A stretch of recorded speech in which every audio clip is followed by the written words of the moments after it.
Alright, it's Sunday morning. Church is closed. Corona, you know. Everything's closed. But life must go on. At least here. So, I think today we're going to catch up on some stuff. I need to put that 454 the rest of the way together. I got my valve spring height checker. And, it shouldn't be too big of a deal there. Put new valve springs in it, shim them up right. Put the oil filter adapter back on it with new seals. I got a new water pump, bolted all together. I don't know if we'll get to firing it up today, but we might. And we need to do some other things, odds and ends. I'll bring you along if you're interested. By the way, I don't know why, but the views on my videos are like in half. Not sure why. Maybe it's because some people say they're not getting any notifications. Make sure you hit the bell so you can get the notifications. And I'll keep ringing my bell up there, you know. Let's and leave a comment. I always like to read the comments. I don't always respond to everyone just because there was a lot. I could probably start responding to them all now. But thanks for watching, guys. I really appreciate it. Yeah, you're right. 80 yesterday. 50 something today, but that's all right. Careful, dude, it's starting to drip on the floor there. I think that's gonna make a pretty awesome desk, don't you? Yeah. All right, I just sent the young man out to rinse off some parts I had soaking in some vinegar, which were the turn signal bezels and assemblies, to de-rust. Even though a nice man sent me the money to buy some evapor-rust kit, I haven't bought the kit yet. In these crazy times, I've just been thinking of other stuff. But I'm just gonna work on what strikes me I feel like I ought to work on. So first thing I'm gonna do is work on these 454 manifolds. We're okay there. I need to remove those studs. That one's broke, and we're missing a couple here. Need to work on that. And then these air tubes are broke off. Got those tubes in there. We don't need that mess. Break them off and braze them shut or something like that. Alright, this is what they look like rinsed off after coming out of the vinegar. The young man says it stinks real bad. I don't like vinegar. You don't like vinegar. I ain't blowing those off yet, but I did blow this one off. That's all. And then this, I just hit with the air hose and the wire brush real lightly. That vinegar works very well. The rust is gone. So, anyway, let me continue. Alright, little wire brush action. Cleaned up. That vinegar works so good. It exposed the rust hole. See there? I think I'm going to try to solder that. That way I don't have to get this very hot. It's not structural. I still need to wire brush the backside on that one.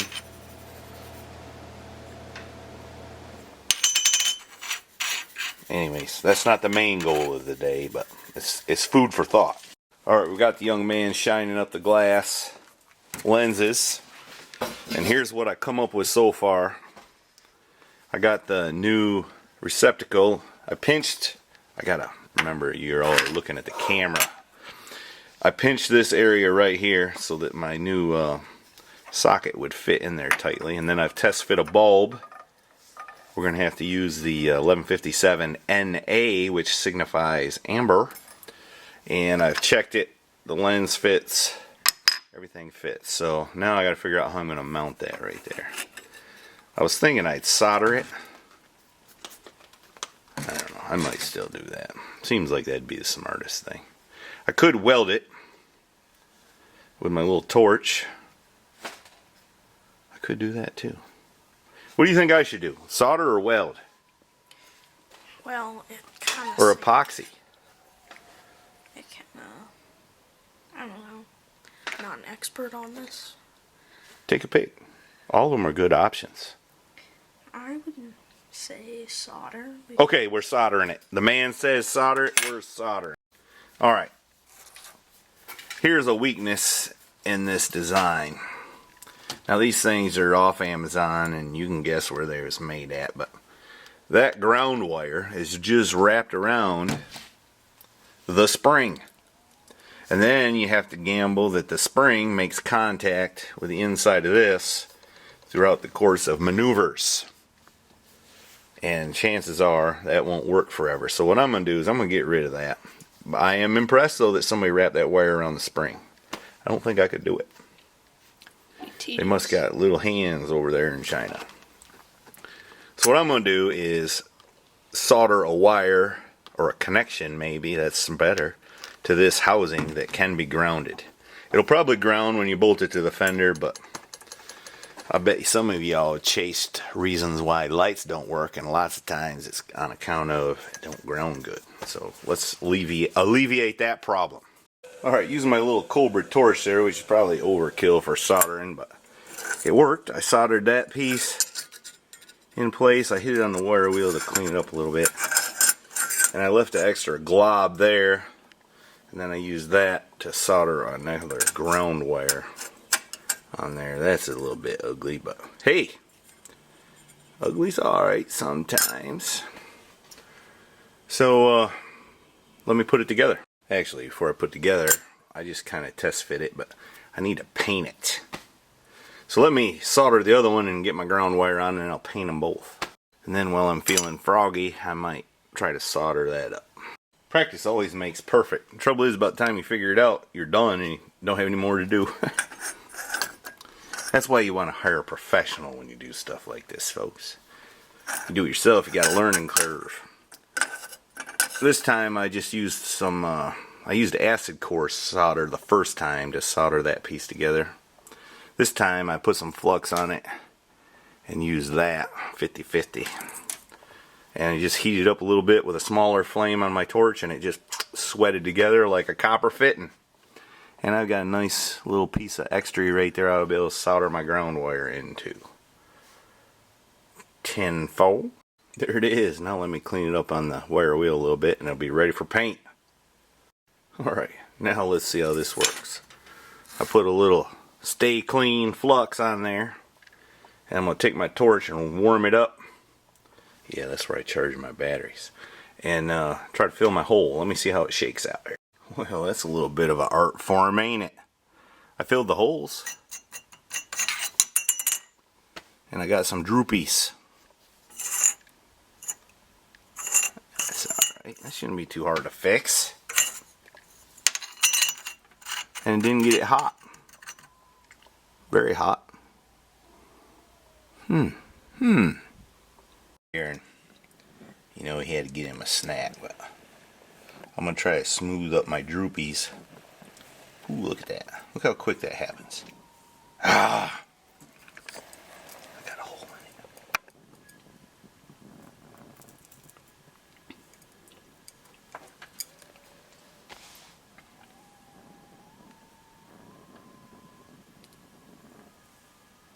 I think we're going to call that good and just grind off the droopy. What do you say? Sounds alright. Alright, was soldering the way to go? I guess. You ain't seen it yet. What do you think? Looks pretty good. Alright, good. You can take it down and clean it with a hose and get the flux off it. And that sound like fun? Yeah. Get it cleaned up because we got to paint it. This darn workbench stays a mess. That's what it looks like after I hit it with DA just a little bit. So I think it's good.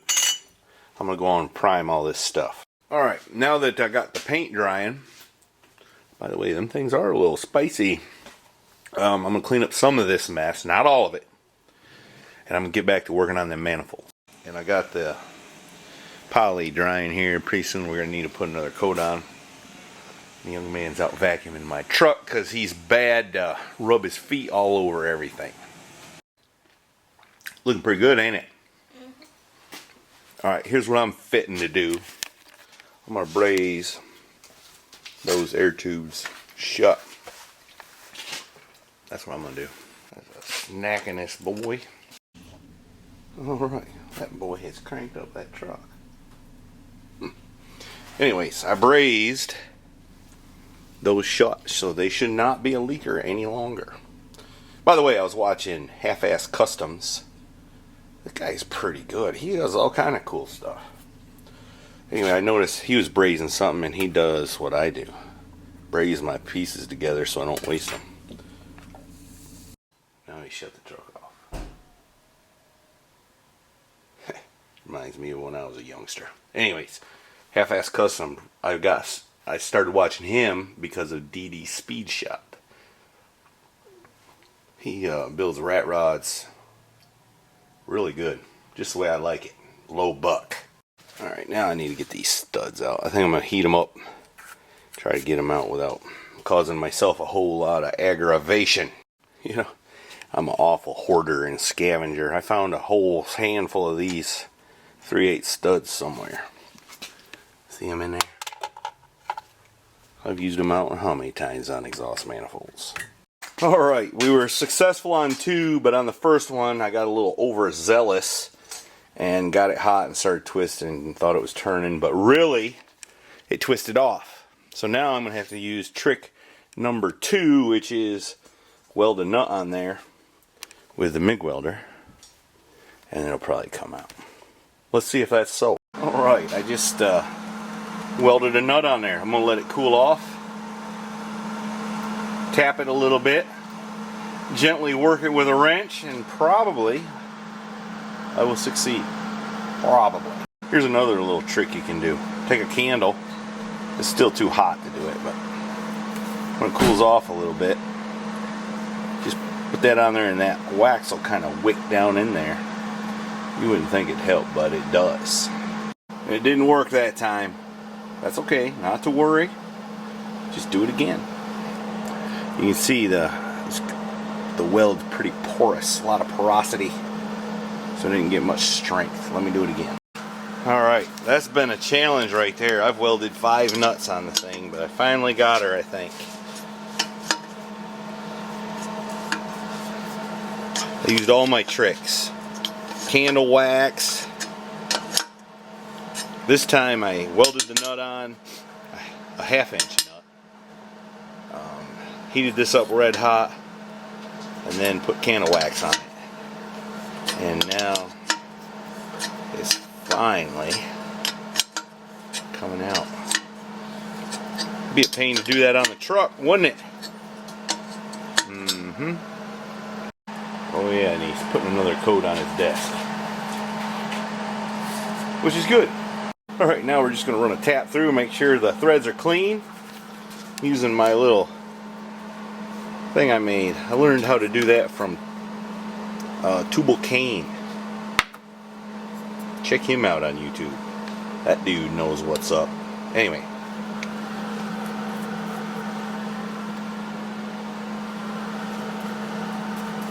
Want to keep your tap lubed, you know. See, it's less apt to spill that way. Alright. That one's ready for use. All I need to do is clean up that surface a little bit, and it's good to go. And then I got to work on the other manifold. Alright, now this is the other manifold. This one hopefully won't be as aggravating. I don't think. Those are just out. They ain't broke off in there, and that one needs to come out. But we'll see. But right now I'm going to braze those shut. That one came out fairly easily. So let me tap the holes and clean up the gasket surface, and I'll be done with that one. Alright, now this is the side that has the heat riser valve on it, which these some years later don't usually work that much. So what I'm going to do, I think, is use a donut like this. Right there. See how it's flat there? Got a liner here. Trouble is, that one's too much smallest. And this one is too much biggest. That's okay. I might have some more. Alright, the paint's dried mostly on these things. So I put that light socket together, and I'm fixing to put the other one together. We probably have some kind of boot here. Let me see what I can MacGyver for that. Anyways, let me put this together. Well, I got them in there, but it just occurred to me, I don't know that I put the right wire on the right side of the plug.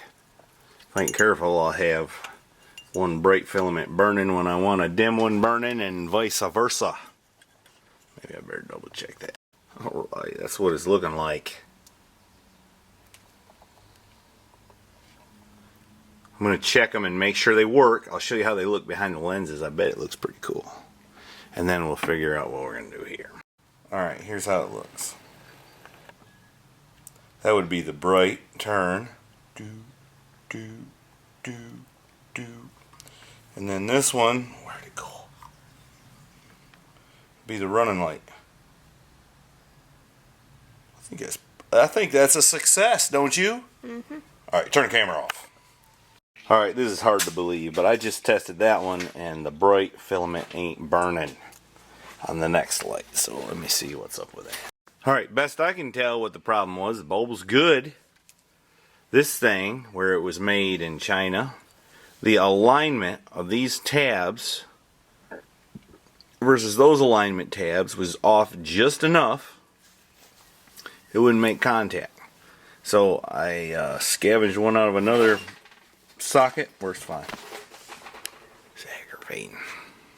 What we really need here is like a rubber boot to fit over that, because this is going to be right where tires can throw stuff up on it. And you don't want a hole there where it's filling up with water all the time. But you also need to be able to push them wires in and out so you can change the bulb. So one of them collapsible rubber boots, like what's on 66 Chevy, might be just a thing. I'm going to have to study on that. We'll revisit this problem later. But it's been a success. We got lights working. What's so funny? Oh, that's what you were talking about. It's true. Yeah. Alright, we've gotten 2 coats on our furniture. Well, it's technically not furniture. You don't sit on it. It's furniture. It goes in a room as part of furnishings. Your room is furnished when this is included. So therefore, it's got to be furniture. Quit messing with it. We're going to let that dry, I think, and we're going to sand it with some like 220. Because I only sanded it with 80. Was trying to leave it rough looking. I think we'll sand it with a little 220 and then put the polyurethane on again real thick tomorrow. Watch you don't roll that motor into my car. Alright? Alright, let's see what else we get into. Maybe nothing. You know, I can't rush this boy into nothing. I tell him go do something, I have to draw a line, make sure he's moving. But he's always pushing me. Hey, checks his watch. Look, he's got a watch. Checks his watch. If we're gonna go, we better. All right, let me get back to something here. I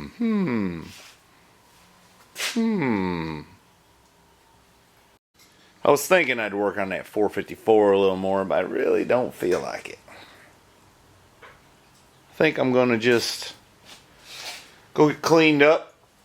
Uncharacteristically for me, I sort of cleaned the workbench off there. I'm going to claim victory with my turn signals lights working. Converting them to turn and park. So we can get rid of the unsightly one on top of the fender. Next, I got to convert these, which shouldn't be too hard, over to 12 volts. I'll show you the back side of it. Here's what the back of the light looks like. Still got the cloth covered wires. We probably can't roll with that too good.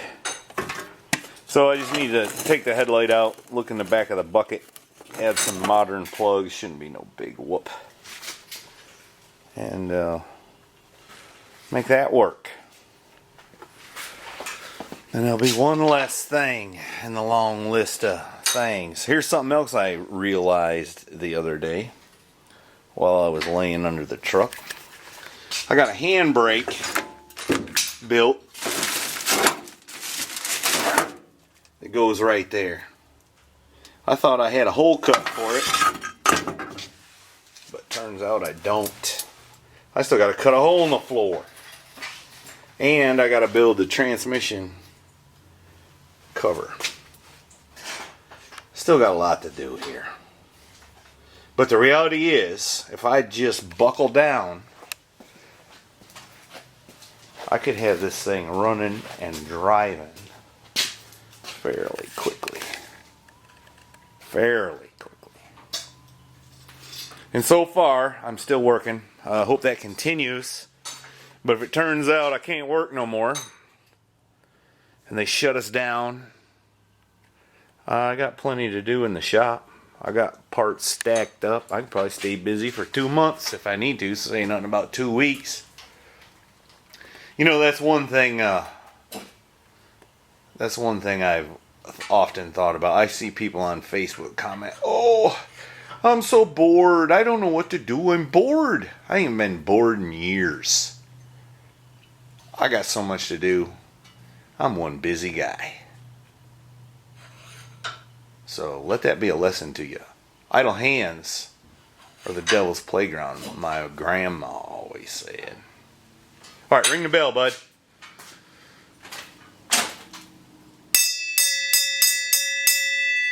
Thanks for watching. Please comment, like, and subscribe. Make sure you tell all your friends. I think I'm going to get a wig and start wearing it in the shop so I got long hair. That DD Speed Shop guy's channel's really taking off, and I'm thinking that's what I'm missing is the long hair. You know, I used to have long hair when I was a younger man. Before that happened. Well, I got it tangled up in a creeper wheel one time. I said, enough of this.